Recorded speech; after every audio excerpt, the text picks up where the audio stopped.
I'm Tech Sergeant Suzannah Haley, and I work at the Military Personnel Office at DLA Land and Maritime. Being in the military for almost 18 years, you learn to keep your personal life personal, your professional life professional, and I thought basically resiliency was about taking care of yourself, but also keeping it to yourself. Lately, I've learned that resiliency is also being able to talk to other people and asking for help. That's the one thing that I never thought about doing.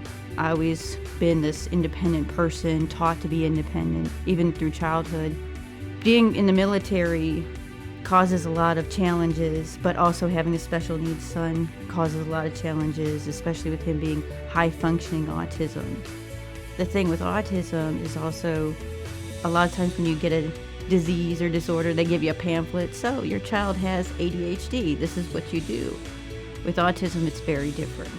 It's a learn as you go. Each child is different. So I would just take those challenges and just bury them. And every now and then I would cheer myself back up, be like, oh yeah, I'm going to be a resiliency. Or they would have a resiliency class at one of my bases and I would take it. And I'd feel a little better for a while, but then something else would happen and I just bury it and bury it. But this past year, with my husband going to school, us being single income, my son still learning about his autism and getting close to puberty and new school, moving, I just learned I can't bury it anymore. I was walking around like the lights were on, but nobody was home, like I was on autopilot. So finally, resiliency meant asking for help. It meant taking care of myself mentally, not just cheering myself up with posters or just saying I'm okay, but not really being okay. It was also coming to grips with my depression. To me, this past year, resiliency has meant opening up to others. Not only listening to their problems, but letting them into yours, even if it's just listening. You don't want people to solve your problems. You want them to help you out.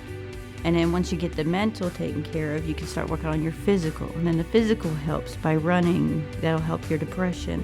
And then your spiritual, you start feeling more at peace once you start getting everything out.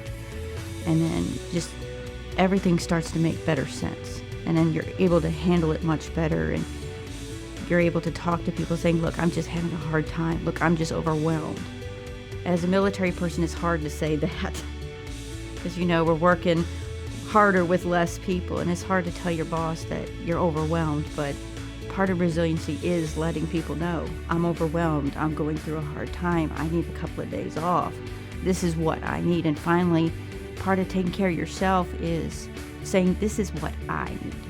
And I always thought that was selfish, so I never mention that to people, but that is a part of resiliency, is I.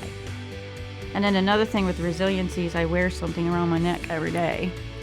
It's a charm. It says, life is tough, but I am tougher. And then the other charms say courage, faith, and strength. And that's I wear it every day. That way it just reminds me that life is tough, but I am tougher.